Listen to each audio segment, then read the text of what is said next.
Bienvenue sur la chaîne Haïtien Côté Nous, une chaîne qui éduque, éveille, conscientise et transforme pour une Haïti debout.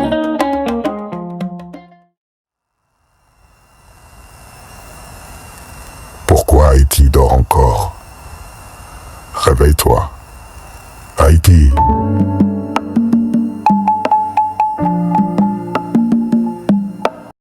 Partie 2. L'éducation et son contexte en Haïti. Le vrai éveil. Une éducation qui ne forme pas à la liberté, qui ne libère pas l'esprit. Sans éducation critique, il ne peut y avoir de citoyens éveillés. En Haïti, le système éducatif peine à jouer ce rôle fondamental. Il forme peu, et souvent mal. Dans bien des écoles, on continue d'enseigner dans une langue étrangère au vécu quotidien des élèves, rendant l'apprentissage encore plus difficile. Les contenus proposés, quant à eux, demeurent souvent déconnectés de la réalité sociale, économique et culturelle du pays. Au lieu de libérer les esprits et d'encourager la pensée autonome, l'école haïtienne tend trop souvent à reproduire des schémas hérités, figés, inadaptés. Les élèves apprennent à réciter, pas à raisonner. Ils absorbent sans questionner. Et pourtant, c'est là que tout devrait commencer. Dans la salle de classe. Une éducation profondément ancrée dans les réalités haïtiennes, qui valorise la langue maternelle, qui transmet une histoire assumée, qui fait place à la culture, à la créativité et à la pensée critique pourrait devenir l'un des leviers les plus puissants du réveil collectif. Il ne s'agit pas seulement de réformer les programmes, mais de repenser l'école comme espace de conscience. Une école qui éveille, qui relie, qui donne à chaque enfant non seulement les outils pour comprendre le monde, mais aussi la confiance pour le transformer. Vivre pour survivre, une économie de l'urgence qui tue l'espérance. Lorsque chaque journée est un combat pour trouver de quoi manger, il devient presque impossible de penser à autre chose qu'à la subsistance dans une telle réalité. Toute idée de transformation collective paraît lointaine, presque abstraite. La majorité de la population haïtienne est enfermée dans une économie informelle, marquée par la débrouillardise, la précarité et l'absence de sécurité sociale. L'appareil industriel national est presque inexistant, les infrastructures sont délabrées, et le marché est saturé par des produits importés souvent au détriment de la production locale.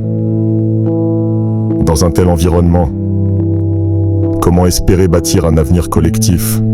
Comment parler de refondation sociale, de démocratie ou d'engagement citoyen, quand l'urgence quotidienne absorbe toute l'énergie des individus?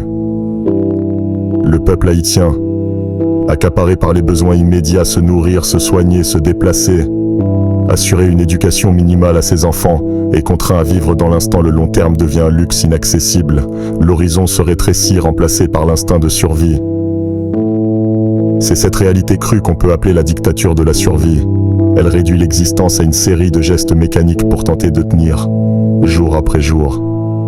Dans ce contexte, les grandes idées sur le développement, la citoyenneté ou la souveraineté démocratique paraissent presque déconnectées, voire cyniques. Car à quoi bon parler de progrès quand la faim gronde? À quoi bon exiger des réformes lorsque l'on ne sait pas comment passer la journée?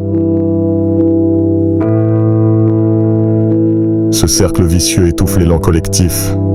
Il anesthésie la conscience citoyenne. On ne peut éveiller un peuple dont l'estomac est vide, dont les rêves sont brisés et dont la voix s'épuise dans le silence. Il serait illusoire de croire que la renaissance d'Haïti pourra se faire sans affronter cette réalité en face. Car le sommeil du pays est aussi un cri silencieux de détresse.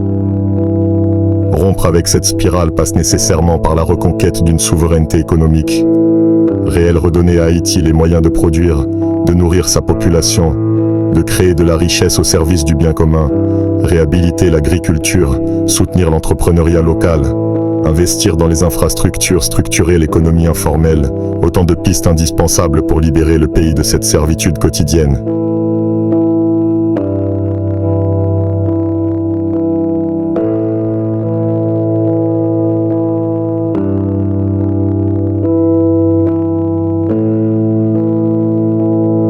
L'éveil ne viendra pas seulement des mots, mais des actes capables de rendre à chacun la dignité de vivre. Et tant que la survie primera sur la vie, le peuple restera enchaîné à l'instant présent, incapable d'embrasser pleinement son avenir.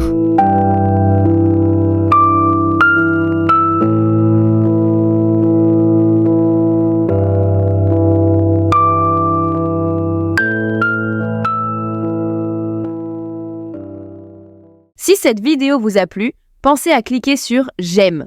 Cela nous encouragera énormément. Abonnez-vous à la chaîne Haïtiens Côté Nous et activez la petite cloche pour ne rien manquer de nos prochaines publications. Dans les commentaires, sentez-vous libre de nous suggérer des sujets qui, selon vous, pourraient contribuer à renforcer l'éducation civique et citoyenne au sein de notre communauté. On se retrouve très bientôt pour une nouvelle vidéo. Merci et à la prochaine!